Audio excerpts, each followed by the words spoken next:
मैं इस विश्वविद्यालय के वेदी महोत्सव में यहाँ के सम्मानित कुलपति जी प्रोफेसर भानु प्रताप सिंह जी, लॉ के डीन आदरणीय K B. Asthana ji, dean academics doctor Tripti Agarwal ji, deputy dean law doctor Amita Rathi, dean mass communication doctor S S. Gupta, Shri Ayushman Tripathi और उपस्थित महेश विश्वविद्यालय के सम्मानित अध्यापकगण, प्रिय छात्र छात्राओं, मुझे तमाम दुनिया के देशों में कार्यक्रमों में जाने का अवसर मिला है। भारत सरकार की युवा नीति जब बन रही थी तो अभी तक माननीय अटल जी के समय ही भारत सरकार की युवा नीति बनी, उसका मैं एक अंग था। उसके बाद पर्यटन नीति, startup policy, IT policy, industrial policy, तमाम विषयों को लिपिबद्ध करने का अवसर मुझे मिला और लखनऊ विश्वविद्यालय में कॉमर्स का प्रोफेसर मैं बहुत कम उम्र में हो गया और साथ साथ तमाम गतिविधियों का रहने का सौभाग्य मुझे मिला। सबसे बड़ा कारण क्या था कि आज हम महेश विश्वविद्यालय में लॉ फेस्टिवल विधि महोत्सव 2024 के अवसर पर यहां पर आए हैं। आप सब इतनी बड़ी संख्या में विधि के छात्र हो। छात्र कौन है, युवा कौन है जिसके मन में उत्साह हो, कुछ कर गुजरने की तमन्ना हो, जो अपने भविष्य को सोचता हो। बुजुर्ग के बारे में हम बोलते हैं कि जो वृद्धावस्था में पहुंचता है वो अपने भूत की बात करता है, पास्ट की बात करता है, मेरे समय ये हुआ था, मेरे समय वो हुआ था। जो नौजवान है वो अपने भविष्य की बात करता है कि मुझे ये होना चाहिए था, मुझे वो होना चाहिए था, मुझे ये मैं बनूंगा, मैं दूसरा कुछ और बनूंगा। वर्तमान की बात कोई नहीं करता। मैं विद्यार्थियों से कहना चाहूंगा कि भविष्य से आप सीख लो, भविष्य से आप प्रेरणा लो और भूत में जो अच्छी चीजें हुई हों, पास्ट में जो अच्छी चीजें हुई हों, उनका अच्छे पार्ट्स को आप अपने जीवन में शामिल करो, लक्ष्य निर्धारित करो। और लक्ष्य निर्धारित करने का मेरा सीधा सा तात्पर्य यह है कि एपीजे अब्दुल कलाम साहब अखबार बेचते थे और उनके मन में वैज्ञानिक बनने का था। अखबार बेचते बेचते वो साइंटिस्ट बने। उन्होंने और बड़ा सपना देखा, मैं मिसाइल बनाना चाहता हूं। वो मिसाइल मैन के नाम से कहलाए।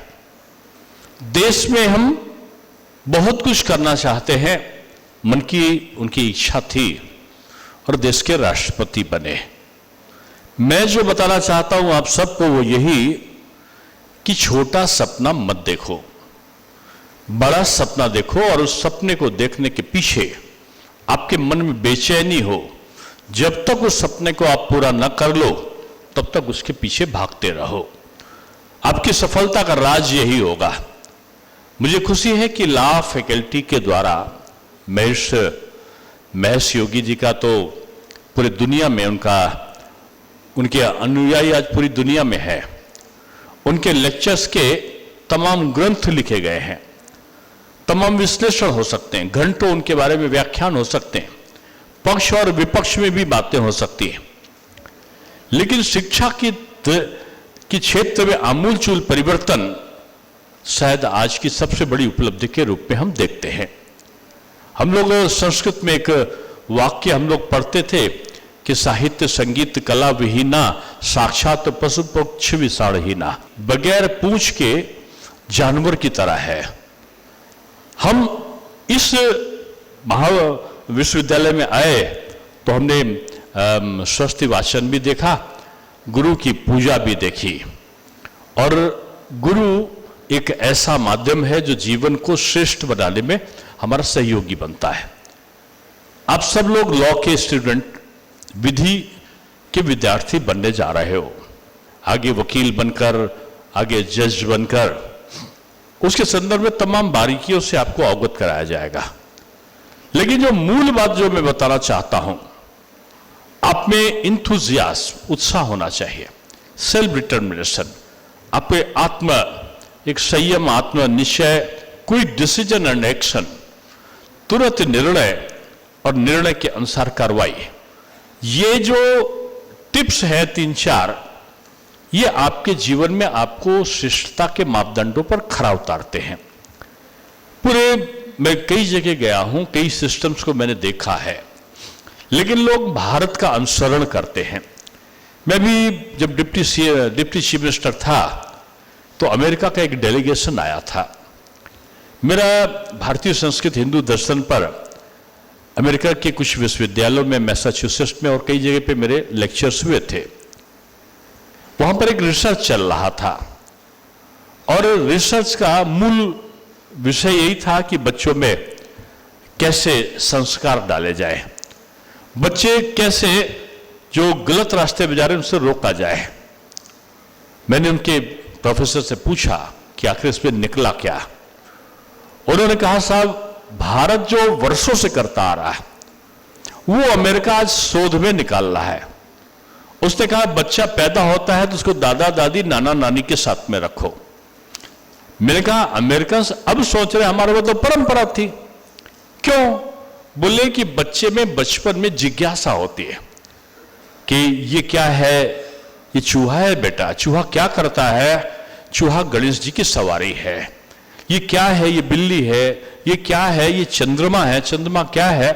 यानी बच्चा प्रश्न करता है, उसके उत्तर को एक मैच्योरिटी के साथ में जवाब देने का समय माता पिता के पास में नहीं होता। आज के जमाने में माँ अलग सर्विस कर रही, पिता अलग सर्विस कर रहा।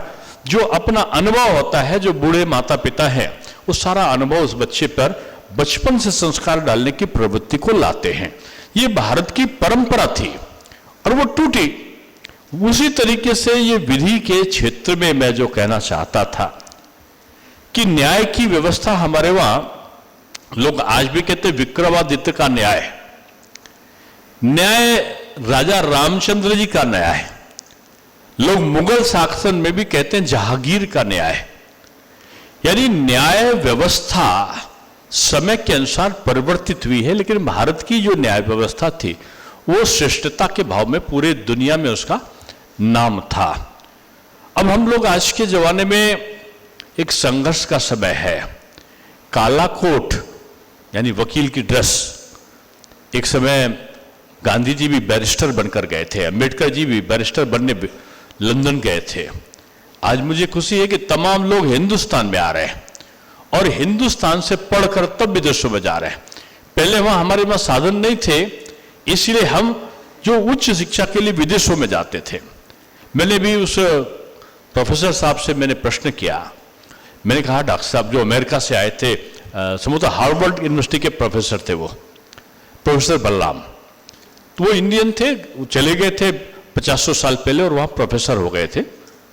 तो मैंने उनसे पूछा कि डॉक्टर साहब हिंदुस्तान से बच्चे अमेरिका के विश्वविद्यालय में जाते हैं, ब्रिटेन के विश्वविद्यालय में जाते हैं, मैं देखता हूं कि ज्यादातर संख्या में वो भारत के बच्चे होते हैं और ज्यादातर संख्या में पढ़ाने वाले भी भारत के टीचर होते हैं, इंडियन मूल के। डॉक्टर्स देखो तो अमेरिका में डॉक्टर 27% के आसपास होता डॉक्टर वो इंडियन होगा, इंजीनियर 24-25% के आसपास इंजीनियर वो हिंदुस्तानी होगा, यूनिवर्सिटीज के जो प्रोफेसर 22% के आसपास जो प्रोफेसर है वो हिंदुस्तान के होंगे। मैंने कहा फिर लोगों का आकर्षण क्यों बढ़ता है? उन्होंने कहा कि पहले तो ये व्यवस्था थी कि जब हिंदुस्तान में उच्च शैक्षिक संस्थान नहीं थे तो लोग डिग्री पाने के लिए जाते थे कि लंदन, विलायत चला गया बेटा, विलायत से रिटर्न है, उसको अपॉर्चुनिटी मिलती थी। तो मैंने कहा आज क्यों नहीं मिलती? बोले आज वहां से ज्यादा अच्छे विश्वविद्यालय और संस्थान भारतवर्ष में हैं। मैंने कहा फिर क्यों आते हैं लोग?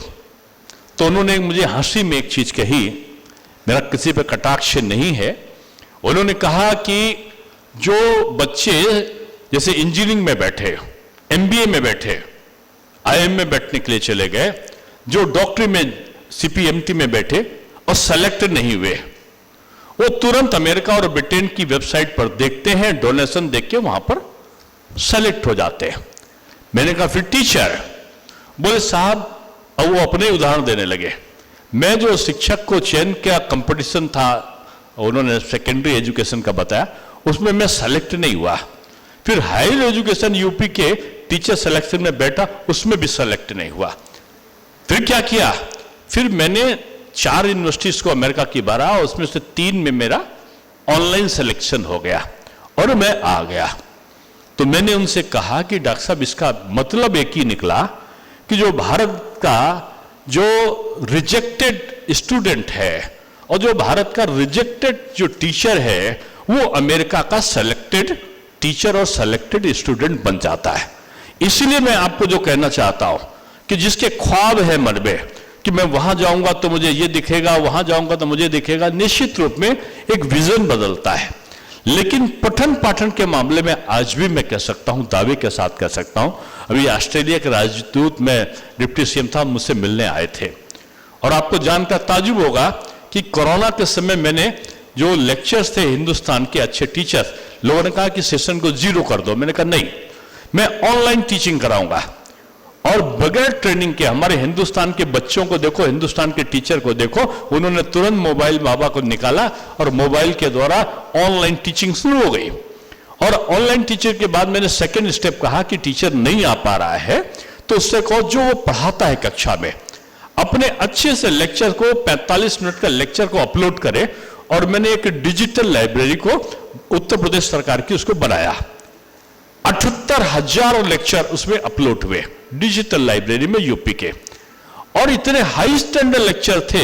उसको हम लोगों ने एक समीक्षा करी थी, उसमें 3-4 हजार जो अप टू दी मार्क नहीं थे उनको हटाया लेक्चर्स को, और बाकी बचे 78,000। तो उसको हम लोगों ने अपने डिजिटल लाइब्रेरी में रखा। तो उसको कांटेक्ट करने के लिए आईआईटी खड़गपुर के लोगों ने एमओयू साइन किया यूपी गवर्नमेंट से।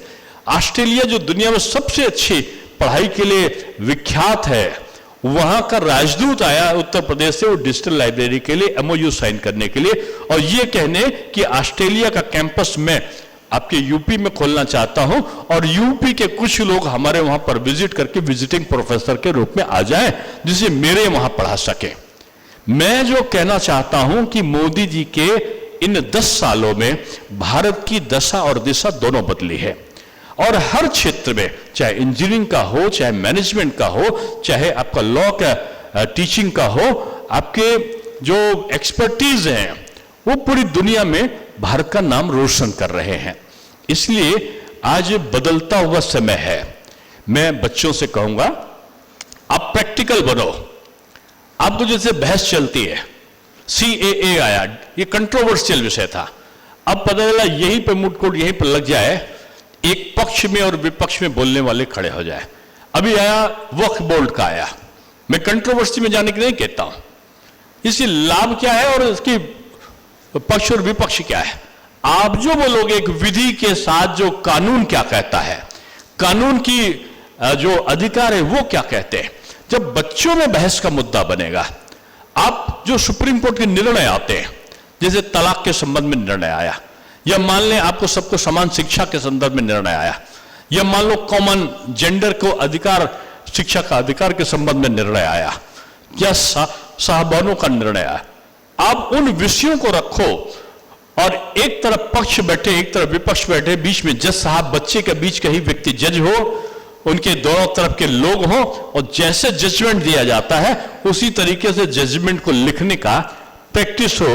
और पता चला कि 15 जज हैं तो 15 जज अपने अपने हिसाब से जजमेंट लिखेंगे, और 15 जो उसके पक्ष और विपक्ष के बोलने वाले हैं वो अपना बोलेंगे।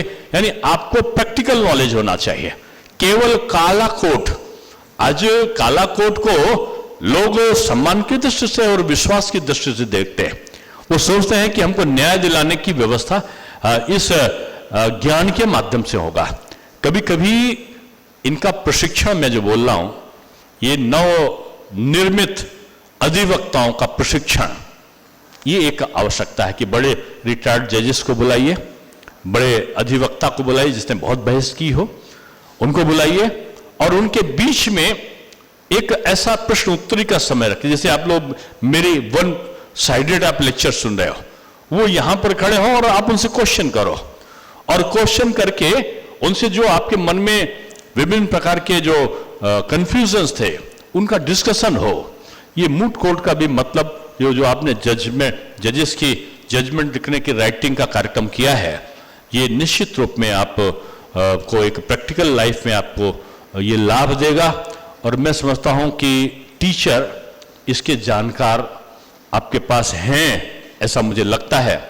लेकिन कहीं से भी लगे कि टीचिंग में कोई व्यवस्था ठीक नहीं है तो बच्चों का फीडबैक जरूर लीजिए। आज नई शिक्षा नीति है, नई शिक्षा नीति के अंतर्गत ये फीडबैक बहुत बड़ा काम करता है और उसके अनुसार पठन पाठन की प्रक्रिया आपकी जरूर होना चाहिए। आप किसी और खर्चे में कमी करो, शिक्षकों के वेतन में कमी मत करो, और शिक्षकों को वेतन ज्यादा दो तो उनसे काम कराने में कोताही मत करो। और मैं जब तक टीचर रहा मैंने कभी क्लास नहीं छोड़ा, जब तक टीचिंग करता रहा 1 मिनट लेट नहीं पहुंचा, और जब तक टीचिंग करता था मैं पढ़कर तब जाता था तो मेरा ड्राइवर मुझसे कहता था कि सर आप तो इतना लंबा एक्सपीरियंस है, आप इतनी जगह बोल के आते हो फिर भी पढ़ते क्यों जाते हो। मैंने उससे यही कहा कि जो टीचर है अगर वो अनवरत विद्यार्थी बनकर काम करता है, प्रतिदिन सीखो, बच्चों से भी सीखो और पुस्तक से भी सीखो, प्रैक्टिकल लाइफ में हर जगह जहां जाओ सीखने की भूख, ये एक श्रेष्ठ टीचर को बनाता है। और बच्चों में मैं यही कहूंगा कि आपस में फेयर कंपटीशन, ये मिस्टर ए है, ये मुझसे ज्यादा नंबर ला रहा है, मैं इससे ज्यादा चीजें पढ़ूंगा और इससे अगली बार मेरे ज्यादा आएंगे। कट थ्रोट कंपटीशन नहीं, जिसको कहते हैं गला काट प्रतिस्पर्धा।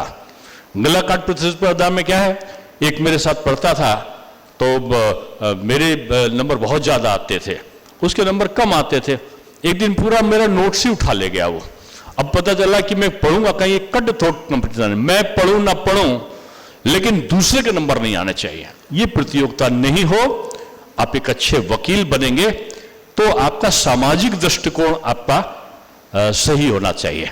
समाज में जिनको न्याय नहीं दिला सकते हम लोग, को पता चला 25 साल से कोई बंद है उसको वकील नहीं मिला, पता चला यही का आपका पढ़ने वाला बच्चा जो पहली वकालत करने जाए तो ऐसा व्यक्ति को तलाश से जिसको न्याय पैसे के अभाव में नहीं मिला था, पहला केस उसी का लेंगे जेल का जो 25 साल से 30 साल से बंद है और वकील के ना आने के कारण है।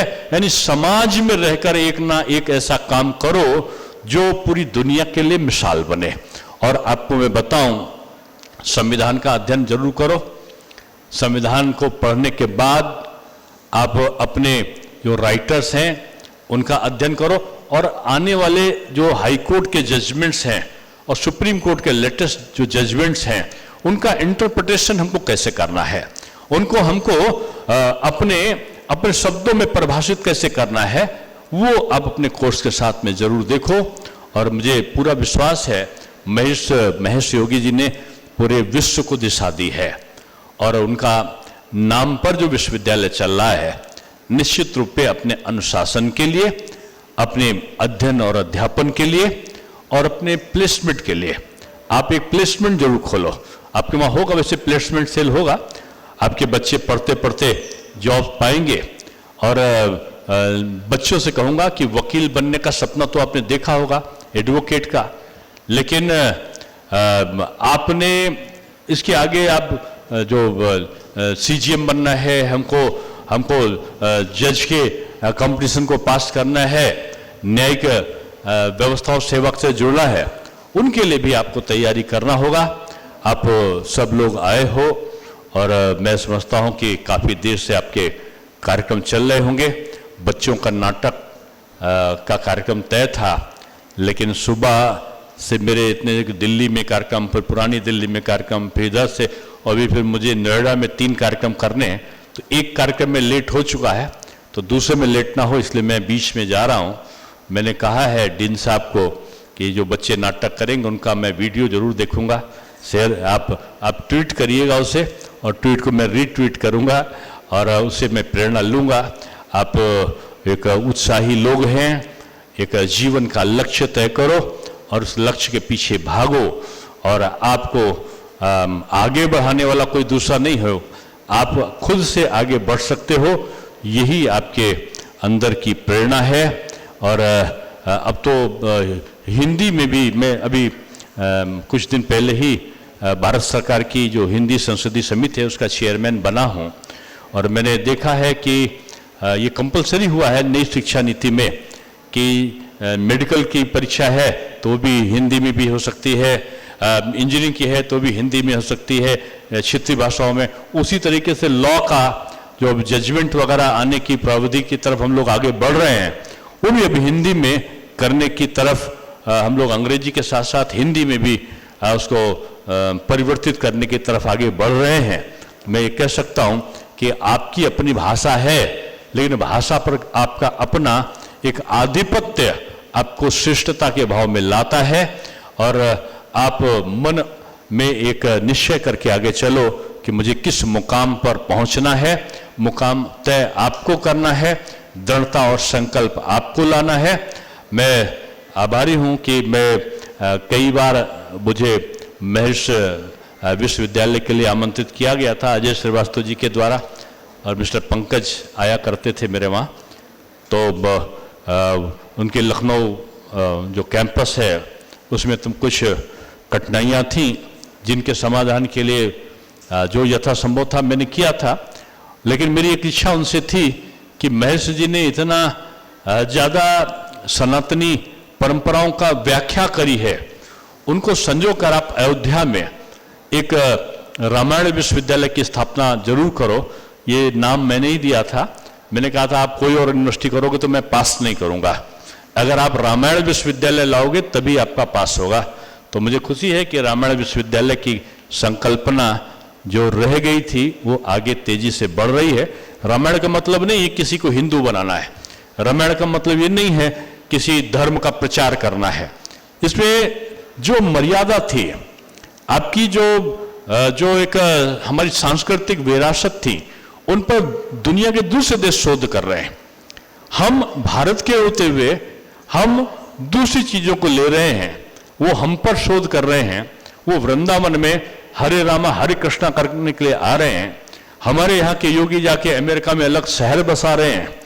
हमारे ग्रंथ दुनिया में गीता का उपदेश देने के लिए पता लगा गीता इंडोनेशिया मुस्लिम राष्ट्र वहाँ पर राष्ट्र धर्म के नाम पर वहाँ पर रखा जा रहा है, और हम अपने वहाँ पर इन सारी चीजों पर शोध न करके आप सब सब्जेक्ट पढ़ाओ, लेकिन हमारे मूल सब्जेक्ट जो हमारे वहाँ तक्षशिला था, नालंदा था, हमारे उज्जैनी था, उनमें हमारी शैक्षिक परंपराएं कैसे थीं, उनकी अलग अलग विधाएं क्या थीं, ये पढ़ाने के लिए पूरे भारतवर्ष में विश्वविद्यालय नहीं है।